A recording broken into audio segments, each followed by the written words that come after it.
La plateforme de forage Excalibur a terminé sa mission menée de juin à octobre à 15 km au large de Mers-les-Bains et le Tréport.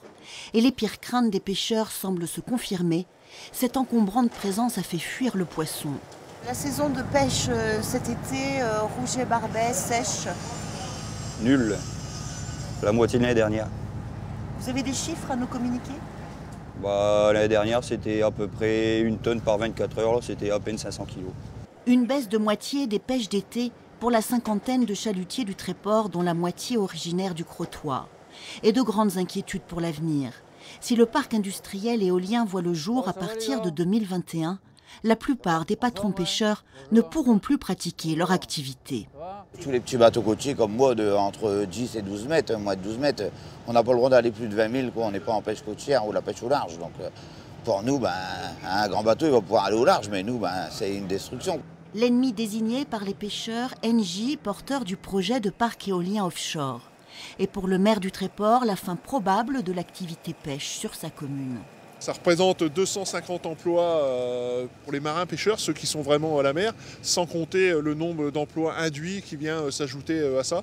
Donc ça serait une grosse perte.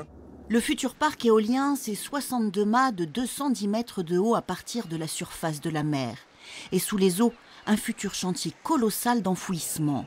Le tout sur la zone la plus poissonneuse de la Manche Est. Les bateaux de promenade en mer qui emmènent des gens pêcher à la ligne, ils se plaignaient de ne plus voir un maquereau dans la zone. Sur chaque éolienne, il y aura 4 pieux pour tenir l'éolienne. 4 pieux enfoncés à 70 mètres de fond. L'ensemble des battages représente 500 000 chocs, voilà, avec un marteau pneumatique d'une dimension bien sûr industrielle. Voilà. L'enquête, elle prouve que c'est la destruction des espèces due au battage des pieux, tout simplement. Grande inquiétude aussi à Mers-les-Bains, premier secteur sauvegardé du littoral français. Il faut que la France préserve son identité, son patrimoine, et qu'elle demeure la toute première puissance économique, touristique mondiale. Le 29 novembre s'achève l'enquête publique. L'État devrait faire connaître sa décision au printemps pour un parc éolien estimé à 2 milliards d'euros.